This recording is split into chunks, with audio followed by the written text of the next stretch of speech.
very interactive, thoughtful panel as the topic is Education 5.0. Empowering minds for the age of AI, empathy, and innovation. What an amazing topic. And for that, may I please have an honor to call upon the moderator who will be moderating this session, Cedric M. Singleton. Please put your hands together. Founder and CEO, Peak Performance Leadership Institute. He's a distinguished leader whose career spans the military, corporate boardrooms, and now entrepreneurship. He began his professional journey as an armor officer in the US Army. Well, that's really great. After serving his country, Cedric joined Abbott Laboratories, where he built a remarkable 27-year career. Well, so good to see. Oh, my God. Give me a resounding applause, ladies and gentlemen, for Cedric. Cedric, I want you to please be seated. Ladies and gentlemen, up next we have our panelist. You already heard him during the keynote session, Dr. Byron L. Ernest. Woo! Founder and Chief Positivity Officer, Leadry Global. We already had his introduction in the morning. You already know him. Well, Dr. Byron, it's so good to see you again back on the stage. I know there's going to be a lot many insightful things coming up. Next we have Anthony Berryhill, USA, founder and owner Elite College Hacker. Anthony Berryhill. I guess Anthony is not here at the moment. Her Excellency Dr. Theresa A. Moseley from USA, owner and CEO TAM, creating ambassadors of peace. Well, ladies and gentlemen, Her Excellency Dr. Theresa A. Moseley, United Nations Peace Ambassador, US Army veteran, and international motivation speaker, and a 25 times best-selling author. Woohoo! Please put your hands together for Her Excellency Dr. Theresa A. Moseley.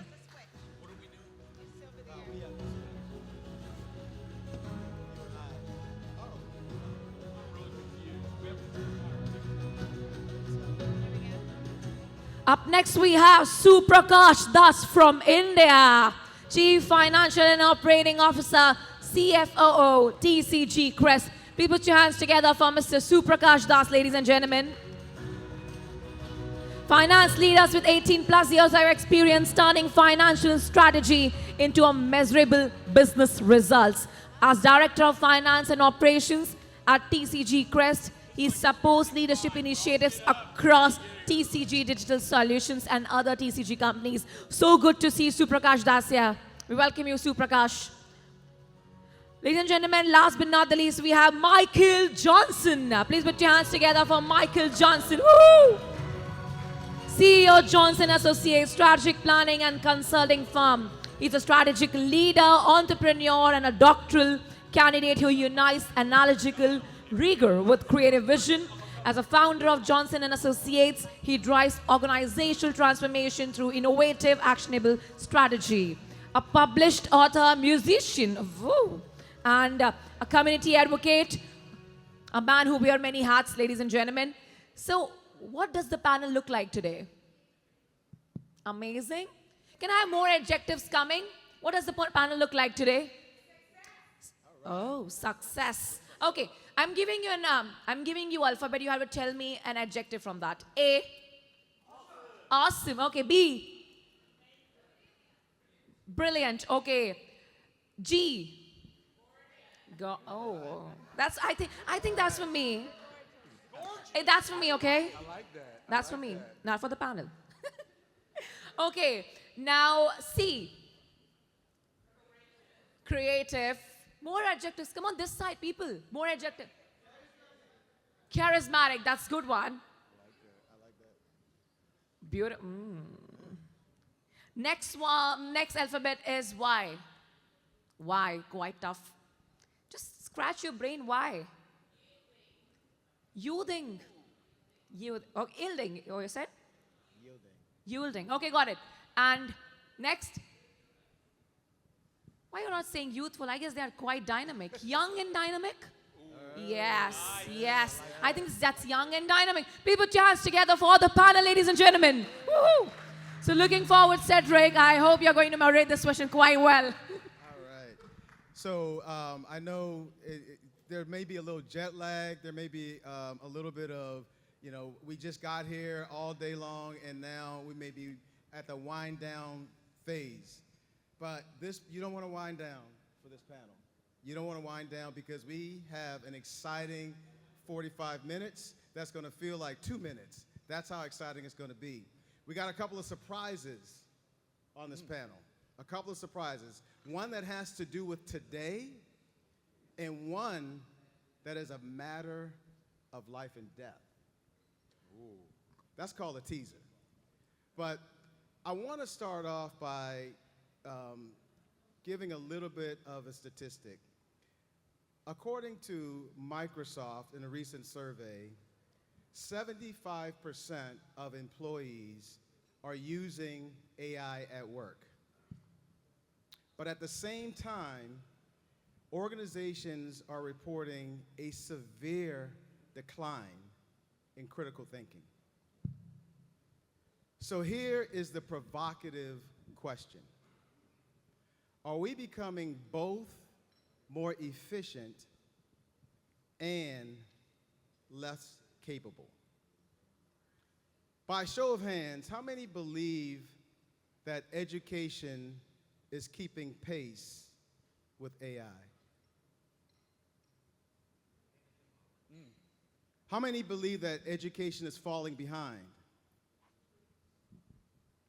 So we're going to have a very, very interactive conversation on how to integrate creative thinking with all these advances in technology. And we have the expert panel to do it. We have people from education, from business, and also from technology. So we're going to get going, and the way this panel discussion is going to go is we're going to break it into 3 segments because AI is a huge topic. And education on top of AI makes it even bigger. So what we're going to do is we're going to talk about the challenges that we're facing right now. Then we're going to get into potential best practices and solutions, and then what the future looks like. All right? And so that's what we're going to do. So I'm going to ask the panel first to give a little bit of an overview and a background of themselves, and then each panel member to answer what is the biggest challenge in education today? That will be the first question. So we can start here and then go down the line. Thank you, and good afternoon and good day. My name is Michael Johnson. I am the founder and CEO of Johnson & Associates. We thrive in turning your vision into strategy, using that strategy to bring you success. And to answer your initial question of the biggest challenge in education today, I found that most educational institutions, K through 12, teach what to learn and not how to learn. And so oftentimes we see educational institutions teaching either A, to learn to pass a test, state examinations, or just national examinations. And so we miss the piece of critical thinking of taking those skills of how to learn and using that skill and apply it to any venue in life. Wow, very good. Dr. Moseley. Yes, my name is Her Excellency Dr. Theresa A. Moseley. I am a United Nations Peace Ambassador, a U.S. Army veteran, owner of TAM Creating Ambassadors of Peace, and a retired educator after 27 years of service. I'm an author of 28 books, most on peace and leadership. I made the connection between how it's important for leaders to have a peaceful climate and culture no matter what the organization is, and they call me the peacemaker. I think one of the biggest things is the misinterpretation or the misrepresentation. What teachers teach is not what the world needs in some cases. So the misalignment is what I think is missing, is the biggest challenge. Wow, thank you. We got to get in alignment. Dr. Ernest. Byron Ernest, you all know me. I don't need to introduce. I'm just the eye candy up here. So, right, thank you for class. That's good. I appreciate that. So, biggest challenge. I really think there's a couple of things. Is one, how do we make sure that students are developing the skills necessary to be great citizens and great human beings in a global society that we're in right now, right? And I think that's interesting because, Cedric, after I got done with my keynote, and if the people at my table can attest to this because they can see it over there, I have been tallying every time the word human has been said today after that, and it was 53 as of a few minutes ago. I think that thank you again, because it's at some point, if you want to do a standing applause, that'd be cool too. But that tells us that we have to really work at this human piece, right? And I think that's important. And to go along with that, then I think we have to really think about systems thinking for education now. That's something that we haven't. And how do we learn? Anytime we look at the research, lots of countries represented in this room, we're all doing some things well and some things not so well, but we don't do a very good job of learning from each other and then implementing that from a system standpoint. And now, Cedric, can we take a little break? We can take a little break. Okay, so you all know that I'm kind of not the rule follower here, and now I'm worried because I'm not seeing her. Is April in the house?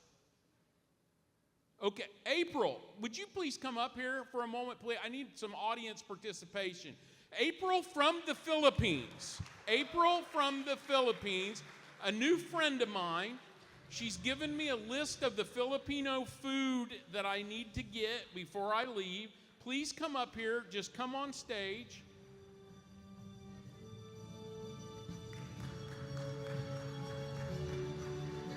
Hi, April. So, I'm practicing what I preached this morning. Loving and the human side. Yes? Yes. Today is April's birthday. Do I have any other birthday people in the room? A group this size, a lot of times you'll get a couple. Do I? No, I don't. So here's what we're going to do. We're going to see how good of a rock star I am. Not. But we're going to sing Happy Birthday to April. Can we do that? Yeah, Everybody, yeah. They say they do that in the Philippines too. So we're going to sing Happy Birthday. Are we all ready? Thank you to you. Happy birthday to you. Happy birthday, dear April. Happy birthday to you. Oh, we're good. Happy birthday. All right. All right. Very Thanks good. for allowing me that little bit of fun. Well, there I for mean, that. you kept me honest because I said that this wasn't going to be the normal panel, and I said that we had a couple of surprises, and I said one of the surprises happened to do with today. So you kept me honest. Yes. I also said that we had something that was a matter of life and death. With that, Suprakash. Hello. So, yeah, I have to tell my story. You have to tell your story. Okay. It's one of the beautiful time of my life. In 2020, 30th of June, I had multiple brain hemorrhage, and I was admitted 3 hospital, and NH of the hospital declared me dead. And because of multiple organ failure, septicemia, acute kidney failure, my left side got paralyzed, my right shoulder got damaged. Then I had a surgery. I couldn't speak for many months, and yeah, after that I'm here. And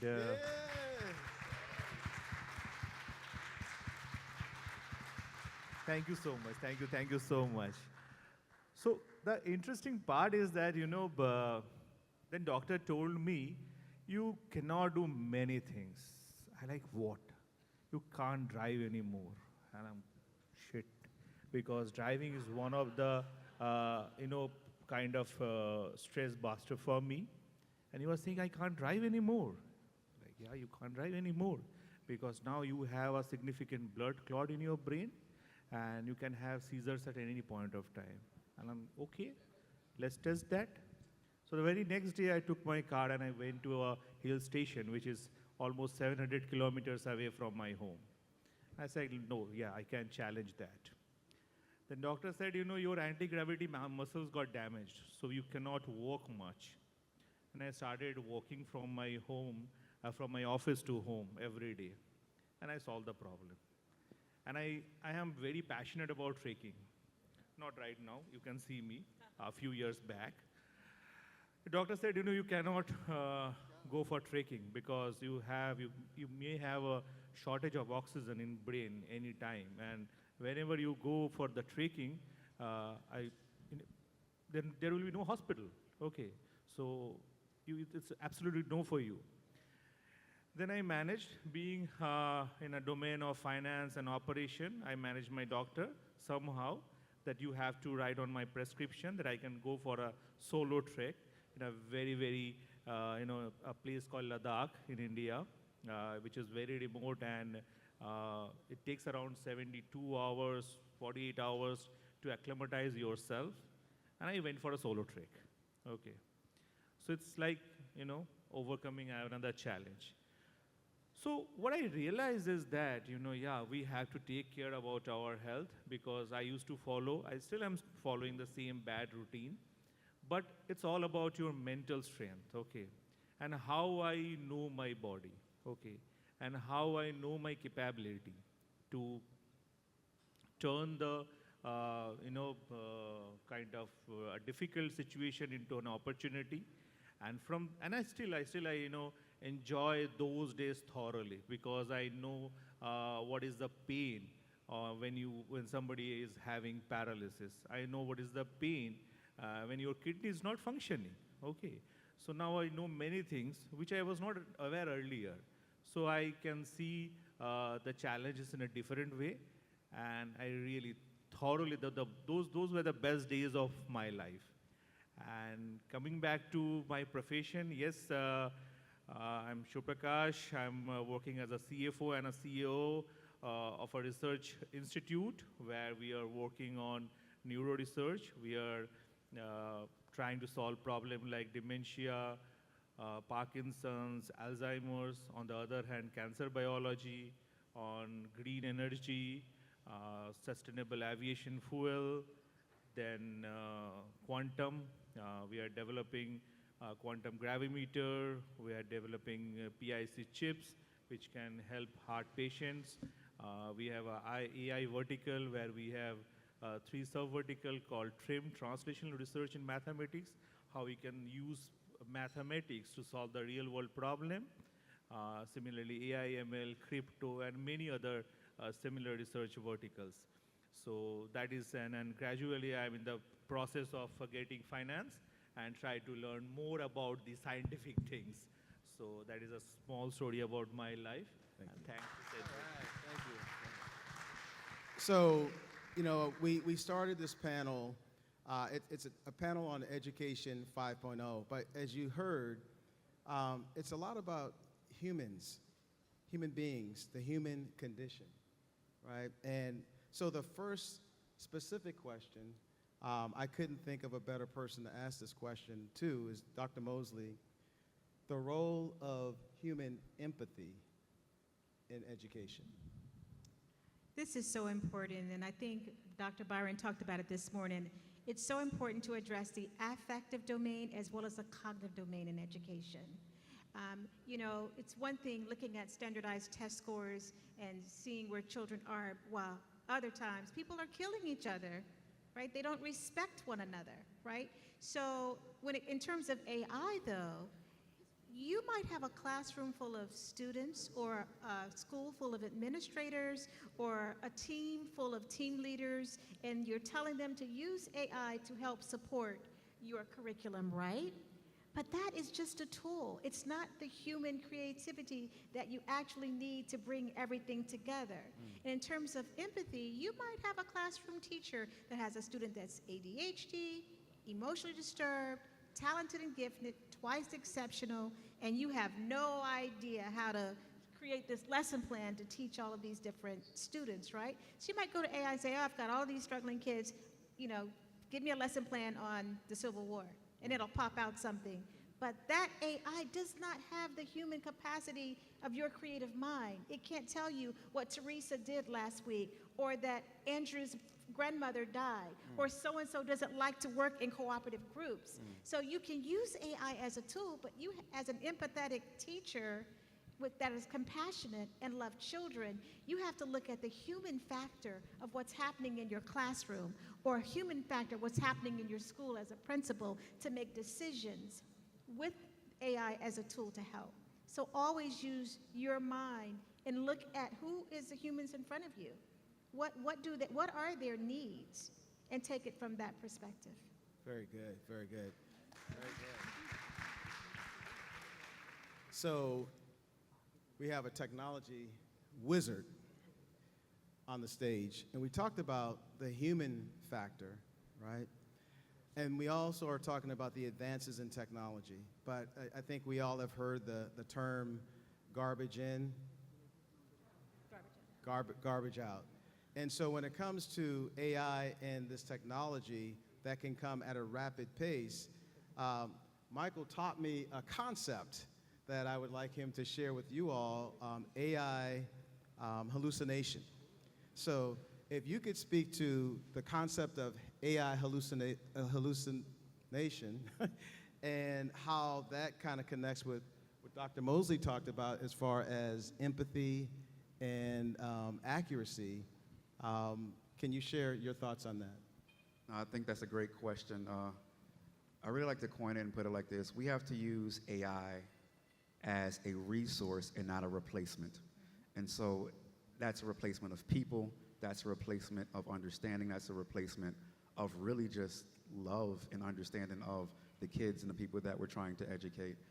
To Dr. Moseley's point, that there is a level of connectivity between the teacher and the student that technology won't ever really be able to replace unless it's given the data and the information. And so when we look at data in and data out, and that system in between that governs what the output will be, we have to understand that before a system, or to prevent a system from hallucinating, we have to give it all the information and all the data that's available in order for it to make the right decision and the right call. So even if we are going to, let's say, give it a lesson plan on the Civil War, that means we have to give it the complete data set of the students in the classroom.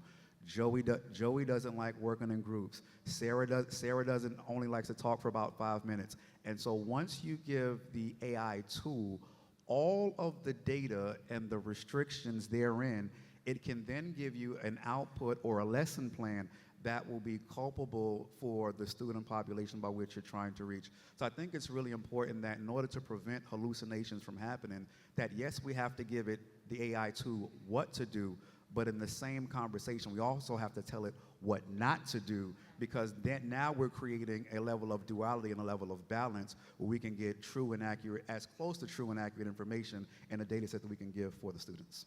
Thank you.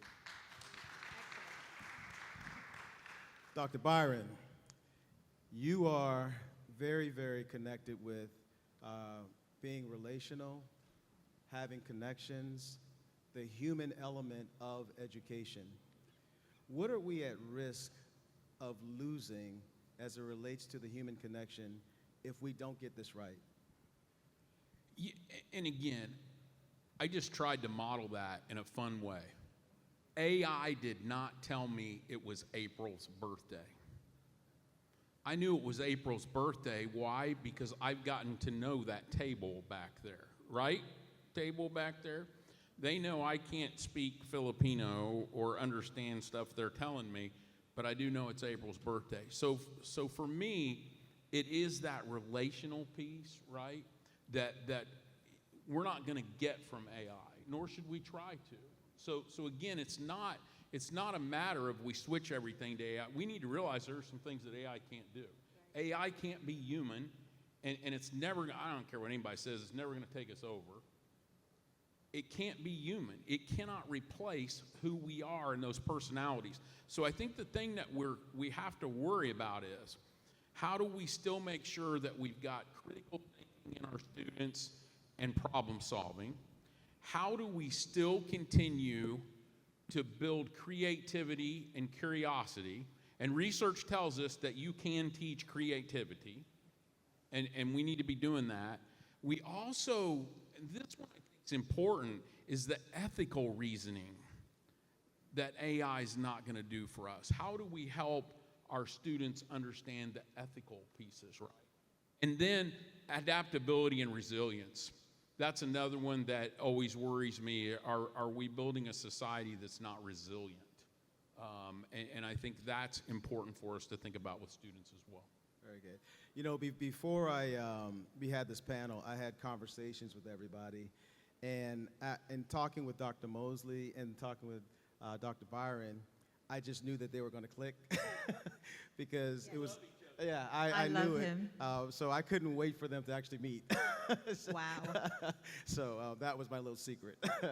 Suprakash, you're in the actual workplace, right? And you know, as we continue to model what students need to learn for the workplace of the future, you're in the workplace today. So from your perspective, in a very regulated space, what are some of the challenges that maybe the educational system need to be aware of as employees leave or as students leave education and become employees? From your perspective, you know, what should we be aware of? A very good questions, and I, want to touch a couple of aspects to address your question. So when you mentioned, let's say that, what is the most strong currency, the strongest currency we have? Any answer to these questions? A strongest currency? Yeah? He said the euro. I Euro? heard the Okay. euro. Huh? Okay. Okay. So the strongest currency that we have is the curiosity. Okay. Because till the time, and then when we compounds curiosity with, empathy and so many other things, it become a resilient currency. Okay. So the reason that, why I'm saying is that, whenever we hire, students from various colleges or campusing, so what the problem is that still the difference between 4.0 education to 5.0 is that what we are trying to, to shift from the classroom education to practical, okay, where industry and academia collaboration has to be there. Because when we hire, when the students are coming into the workplace, they are still, don't have that practical knowledge, okay. So there, that is the significant gap. And because of that, what, for a corporate, it's like they have to invest on this talent to make them ready for the workplace. Okay. Now, if you see that the institutes or education institutes, colleges, they collaborate the syllabus, they collaborate the entire infrastructure with the industry, then what happened? The industry will get future ready, talent. Okay. So they don't need to invest on that. So that is something, that we usually think that there is a significant gap, okay, and that needs to be resolved.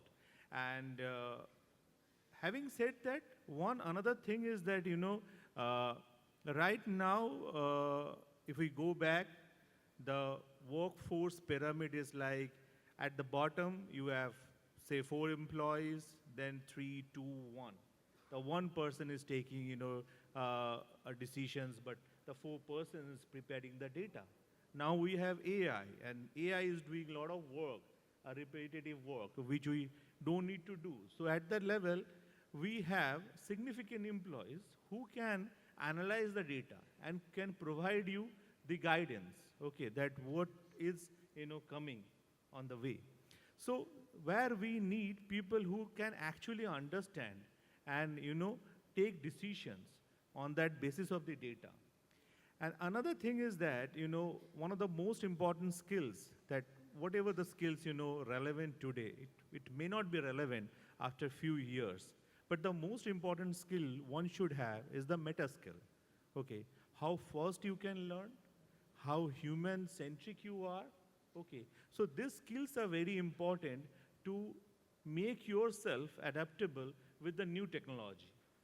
So this is what I think, the gap is there. Yeah. Thank you, Suprakash. What I hear is a lot of maybe potential. It's scary, right? Because, the machines can be taken over is how it may appear. But I think in listening to everyone, if we are able to align, and I think someone may have used the word align, if we're able to align what AI does very well with what humans do very well, and kind of train to those two things, that might be a tremendous opportunity. And so I want to share with you a statistic based on the potential. And this statistic comes from McKinsey, and it says that AI can automate up to 70% of daily tasks.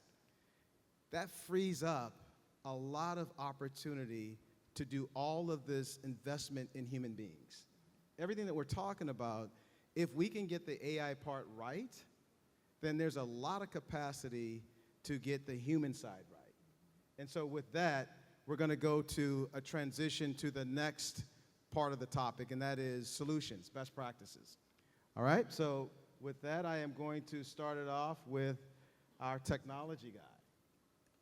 How does that feel being called technology guy? That's very different, but we're gonna go with it in 2026. All right. Let's do it. So, how can we talked about AI and the actual hallucination phenomenon. How can we best improve AI literacy for educators and maybe everybody so that we can take advantage of that first part? The first part is getting that capacity, that 70%, making sure that it's there so that we can focus on human development, if you will.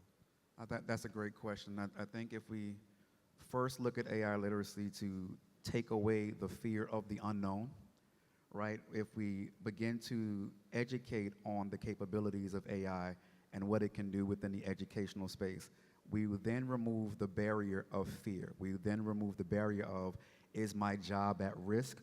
Is my livelihood at jeopardy? Is my career or is my stability on the line? So I think at first glance, if we can have an opportunity to really begin to give some level of education on what AI can do within the educational system, we remove that barrier. And then once that barrier of fear is removed, then the opportunity for advancement becomes a wide open river. At that moment, we can truly begin to understand that AI is bigger than tools, but AI can be used as systems. AI can be used as community. AI can be used as a sum totality of what's needed to bring our students into the next generation of where we are from a tech and educational space. So I think at first glance, once we remove the fear, then that gate opens wide open. And so that's step one. And then step two, then we teach the tools, right? We teach because again, I think the number was there's almost 150 some odd AI apps that's being uploaded daily, right? So if we start teaching the tools that are relevant to the classroom, that are relevant to the educational space. Now we don't have to use all of them, but pick 3, 4, or 5 that you can master those tools and then use them to the best of your ability and capability within your scope. That's step 2. Then step 3, figure out how to build the system around those tools. It's almost like a sandbox. You want to build a sandbox around those tools that allow all of those tools to function in their greatest capacity to benefit the students, the teachers, the educators, and watch this, even the administrators. Because it's one thing for the teachers and the students to have the knowledge of the tools, but if administration doesn't have that same level of education, there's going to be some level of pushback, there's going to be some level of red tape. all because it goes back to step one, fear of the unknown. So if we bring some level of AI literacy to the table and begin to educate those that are in this scope and in this sphere, I think we have an opportunity there to really enhance the educational system from end to end. Very good. Another clap. Dr. Byron, you mentioned during your keynote, it was mentioned during your keynote that you successfully turned a high school that was poor performing into a success story. Talk a little bit about some of what Mike just mentioned regarding, his 3 steps, and if that capacity is there to focus a lot of time on the human element based on your experience and based on what you've done, how can you envision that materializing like today? Yeah, so one, what was said, if you heard that, you talked about systems thinking there, right? That we have to have the systems. And I said that in the introductory comments that's a piece. So we've got to have the systems, because then we can go away from, and this is where I think education's failing right now when we think about the AI piece, is we're thinking about it from an either or instead of a and, right?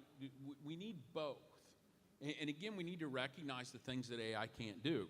And so when we think about, from my perspective, the turning around of schools and schools today, I think why were we successful? One was because we did bring the human element in, right?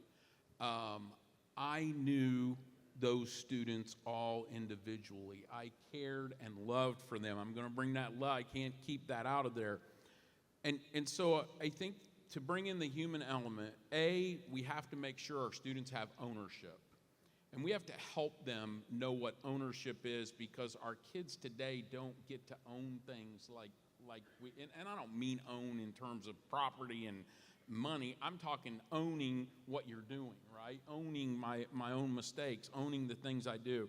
And then I think we've got to have students working with real problems and issues. And then we've got to have students working with adults. That's something AI can't do for us, right? We've got to have students know how to have an interaction with an adult and have that.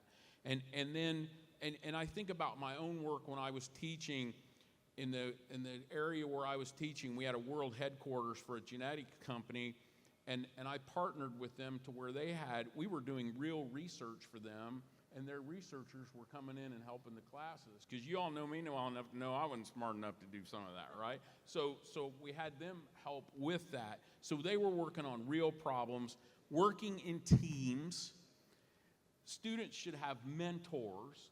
Again, that's a human factor as well.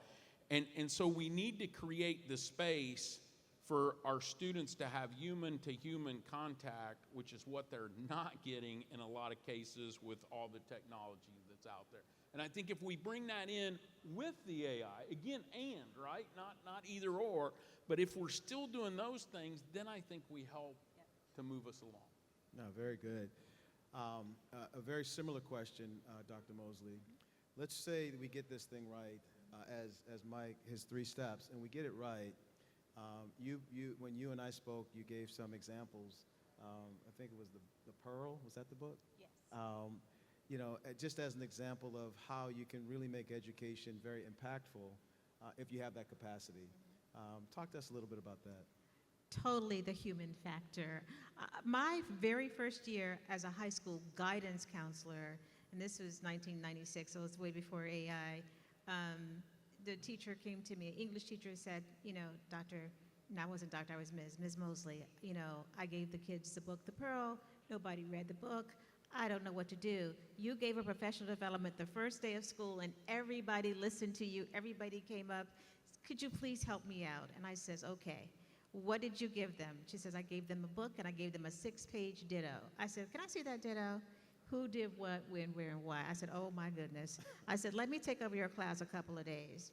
And so I didn't go to AI and say, hey, what do I do with a class that don't want to read books? I went to the classroom and I says, okay, how many kids read this book?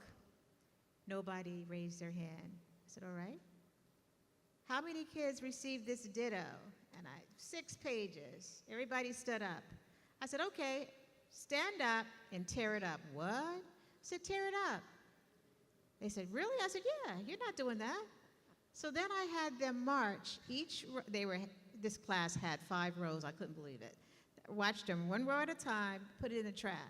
Kinesthetic learners, right? Find out who likes to move. So then I said, everybody have a seat and close your eyes. What? I said, just close your eyes. Now just imagine that the Pacific Ocean was your backyard and you had mountains as your front yard. Just imagine. Just imagine that you were a Native American and you lived on the beach and you went swimming for your breakfast, lunch, and dinner. Just imagine. Just imagine that over the hill you could smell the imported coffee and the Belgian waffles from the very wealthy that lived across the mountains. Just imagine. I said, now open your eyes. I said, that's the setting of this book, The Pearl. Now, I need someone who's in gymnastics. Anybody in gymnastics? I need someone to play the pearl. That means you're going to roll around, right? I need someone to play the main characters, Kino, Wana. I need someone to play the baby. I need someone to play the preacher, the doctor. And everybody had a role.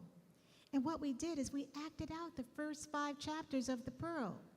We acted out when they found the pearl, how it represented the blue, red, white, and blue sailor suit that every American child had growing up, especially in the 60s, right? Until the baby was bit by the spider, and the baby got sick. So now I want us to all walk around this class. We're going to the town, and everybody that sees Kino wants a piece of the pie because they know he's rich now because he found this pearl of the world. But when they got to the doctor's office to take care of the baby, they knocked on the door. And I had Kino knock in the air. And he said, doctor, my son was bitten by a spider. Can you help? And the doctor said, stop. I don't treat animals. I asked the students, how did that make you feel? Oh, what happened, Miss Moseley? I said, you got to read the book. And everybody read the book, right? So the next day, everybody read the book. And so I said, what do you think this book is about? Oh, it's about the love of money. Oh, it's like Mike Tyson and Robin Givens. Everybody had their own title of what this book was all about, right? Then I said, you know what your assignment is? You're going to write a 5-paragraph essay on what you think this book is about. You have to cite the text for examples, and let me model this for you. And I modeled how to do it. I said, also, we'll have this rubric here, and guess what? You're going to get an A just for completing the project, but you're going to get a separate grade for grammar, for context clues, and everything. All of the students received A's and B's, all of them. I didn't use AI. I looked at who these kids were. You got kinesthetic learners. You have visual learners. You have kids, no, they don't like to read, but you have got to make it real. You have got to show them that reading can be fun, right? And so they said, when are you coming back? I said, I'm not. Your teacher is going to learn how to differentiate instruction, and you guys are going to do well. Now, if that was 2025 and I had AI, well, I could do some things, right? Yeah. But I have this critical mind. I didn't have to use AI. I did what I had to do to make sure the teacher was successful, the students were successful, and the school was successful, because now you have a class full of students that were getting D's and E's for not reading, now making A's and B's. Very good, very good. So, again, I've said a few times, if we get this right, what the capacity might be. And we have not talked yet, you talked a little about systems, but governance, I think that was a topic earlier today. The things that would be required to get the AI and the systems and the tool part right, so that you can get that 70%. So, Mike, governance, talk about, from your perspective, what types of standards and maybe governance would have to be in place to make sure that we can, have this alignment with the best part of the tools and the systems and the best parts of kids getting stories like that? I think my feet has landed in almost every industry that's represented up here. I did some work in corporate finance. I've worked with the Board of Education, and I've worked with teachers across the board. And even in another life, as I was, speaking earlier, I was a musician in another life. I play about 17 instruments. But I say all that to say this. When we talk about governance, we have to look at the industry first, right? We have to look at where the industry is. And that governing piece would be the governing document that builds the framework or the architecture that allows us to build the tech within that space. So, and Suprakash, you can, walk me through this. Even in finance, there are regulatory agencies that tell you what you can and cannot do, what's allowable and what's not allowable. That's how we start getting that framework and governing pieces into place. Now, of course, the board is the governing body, but when we're looking at it from a tech perspective, those regulations and those pieces and those policies and those SOPs, those are the pieces that's going to build out that governance that tells you what you can and cannot do within tech. So in education, my assessment will be that you have national standards, international standards, and sometimes state standards and local standards that dictate just what you can do in the classroom, what you can do in the school, and what your district is allowed to do. So that would be the step one, right, is to understand what the governing body is allowing you to do and what are the restrictions on what you can't do. Because again, when we're looking at AI and tech, it's all about communication. You tell it what to do, you tell it what not to do, you tell it the framework in which it's operating in, and so you have to give the technology instructions. And those instructions come from the SOPs and the data and the governing documents that's coming from the governing bodies. Very good. Thank you. Thank you very much. So I'm going to summarize this part because we're going to go into basically the future workplace. But to summarize, it sounds like there needs to be this investment in the educators so that they can feel more comfortable. Investment in them understanding the capabilities of AI, not being maybe afraid that it's going to take over and all that. So an investment overall in educators, standards and governance, we just kind of talked about, and then we are able to then leverage what I would say is that 70% that we wouldn't have to have our students and maybe even our educators focused on because AI can do it, and then all the wonderful work that our educators are able to do. So those sound like kind of almost like playbook type stuff that we should do. But I think the key word, as I heard on this panel, is capacity. If we give that capacity to the school system, magic can happen. So now we're going to transition over to the final session, the final part of the session, if I can find my out of order notes here. Let's see here. Give me a second.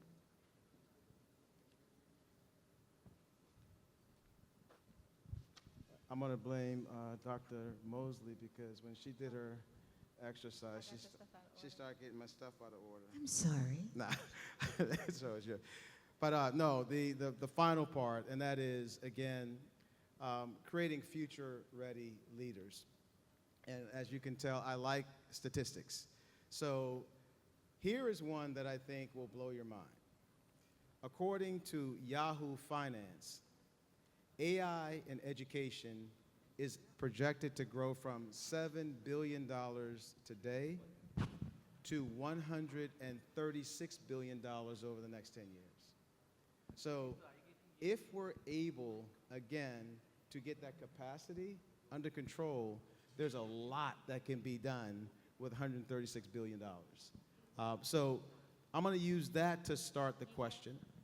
Suprakash, with such an investment, what must be successfully implemented to take advantage of that in the workplace? In the workplace. So if in other words, if the capacity sort of task is taken advantage of, or we can take advantage of it, and we're able to bring to the workplace, so let's just say AI-driven employees, what would that look like for you? So, yes, as we know that many statistics is saying that, with the AI, the growing AI capabilities, there is a lot of opportunity, lot of opportunity. And yes, and when we build that capacity and with the use of AI, and we can solve many problems, okay? And there are many opportunities will open, which the corporates can leverage. Many areas we can solve, and that is, how we are looking at. But having said that, here when we talk a lot about AI, we have to keep in mind that there is some, whether AI is a bubble or the AI bubble will burst or not, we don't know. But AI is there, and it will, create a lot of impact. And while we are talking about the capacity, that how we can use this information and we can grow our business, that is the most important thing. Now, in this context, I would like to share two examples. Okay, we have data all over the place. We are a lot of data, and we can get the inputs of the data. So one large company, how we are using the data? We are our in-house data, and we are getting data from social media and many other sources.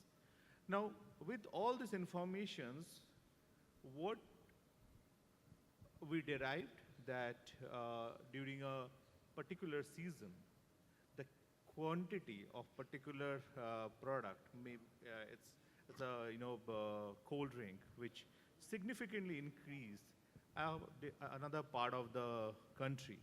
So what I will do, I will manufacture sufficient quantity and make sure that logistics in place so that I can cater the market and I can, achieve the bottom line. Now, this is how we are using the AI. Now, I'm just going, like I'm sitting beside him and I'm not following the exact rules. I'm trying to capture a couple of other areas. So, on the other side, I have a strong AI platform. I have a good data science, and I'm doing very good in terms of top line in my business. What I'm doing, I'm selling DVDs across the globe, and I'm making good amount of profit, a strong bottom line. So if I rely on that AI data, okay, what I will do, I'll continue the production, okay. I'll continue to open several, branches. I'll create footprints across the globe. If we'll stick to that option, today we don't have Netflix. So why today we have Netflix? Because when they are at their peak by selling DVDs, they decided to get into the next era. So that is where a human-centric approach. Okay, so we have to, when we talk about the capacity again, a human-centric approach based on data generated through AI. So by combining all of that, like you mentioned, that we can definitely touch that number globally and expand and solve many real problems. Like our esteemed speaker mentioned in the previous speaker note that the healthcare. In the healthcare, we can solve many problems. In the various other areas, we can solve many problems with the capacity that we will build through the AI and human-centric approach. Yeah. Thank you, thank you. Very good. This question is for the two educators. So another part of that statistic is that a major shift is going to be made on that $136 billion towards cognitive skill development and an AI integrated education system. So with that, how should we prepare teachers for an AI integrated education system? Well, the first thing, it shouldn't just be one class, AI 101. AI needs to be embedded in all of the universities, especially for teacher education. So when they go into the classroom, they have some experience working with AI. On the flip side of that, within the school, someone that has been teaching for 20 and 30 years that never had any AI training in college, you have to differentiate the instruction for them. You have to show them how it works. But I think it's so important that teachers are not just going to training in school, getting degrees and getting into the classroom and not knowing how to maximize their potential, how to teach a curriculum that is rigorous and relevant, and not having to spend hours doing research when they can use AI as a critical thinking tool to help them prepare for the classroom. So, totally agree. The professional development piece of this is really important, right? Again, we've got to develop our teachers to know how to use it. In turn, we have to develop our students to know how to use it, right? And so we have to learn that mix. And Cedric, I was sharing this with you when we were prepping for this on my prep call. I mentioned this morning that I had the opportunity to do some coursework at Oxford. And it kind of blew my mind in one of the courses when they were doing the telling us how to go about the course, that we were expected to use AI. Wasn't ready for that, right? I wasn't ready for that as the old guy in the class, that you're expected to use it. And they said, now let us qualify that. We have raised our standards as to how we're going to grade, because you now have this way to start at a higher benchmark, right? So that to me was interesting, in that I think that's what we've got to work on, is how do we mix it in, right? How do we mix it in for our students to do this? And then the other piece to this that I think is really important, I'm going to give you a data piece here, Cedric, for this. So you all are probably familiar or have heard of the PISA test, which is the program for international student assessment, right? It's what we all of our countries get based on. This data to me is alarming, even more than some of the others. Of our 15-year-olds, only 47% on that exam were able to discern between what was something that was factual and what was fiction. And I've seen some other research that shows that adults are even worse, which does not surprise me either. So I think that's another piece that we have to really work on, is how do we help our students, because this is part of AI, right? We've got to, it goes to these things we've talked about. We have to figure out, how do we help our students understand the difference between what is fact and what is fiction, and for them to be able to develop, whether that's with case studies or whatever. But that to me is a crucial piece that hasn't gotten talked about very much in all of this. And also the biases in AI. I just grabbed my table, did a quick thing like, okay, what was the cause of the Civil War? And AI said it was about slavery. It was to preserve the Union. But preserve the Union was nowhere in here, right? So we have to really look at what AI is telling us to make sure there's no bias in there. Very good, very good. We're going to do a little rapid fire. I think I see a signal there. So just a few rapid fire questions, and then we'll wrap it up.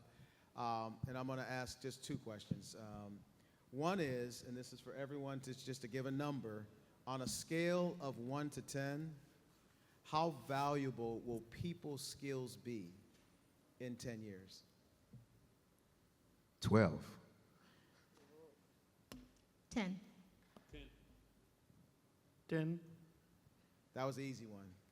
If someone said 5, you would be kicked off the... AI will replace blank but never replace blank? AI will replace some tasks and systems, but won't replace human touch. AI will replace some jobs, but it will never replace human creativity. AI will replace routine tasks, but never the human elements of love and curiosity and creativity.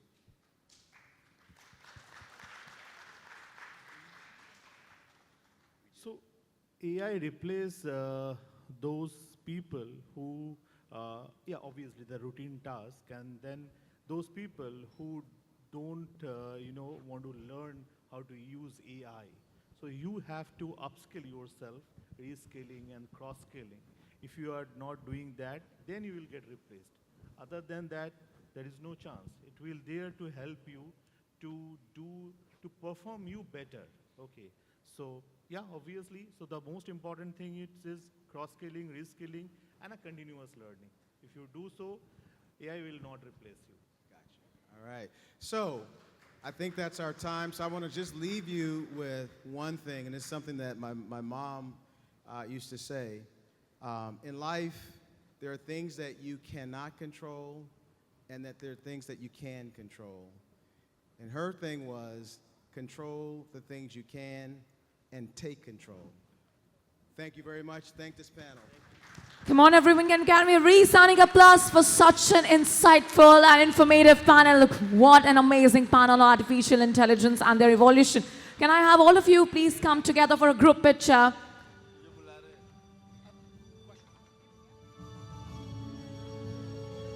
Well, of course, AI can never replace the human touch, the emotional intelligence we have, the care we do as a mothers, we do as a women, we do as a parents, we do as a men. AI can never gonna replace that.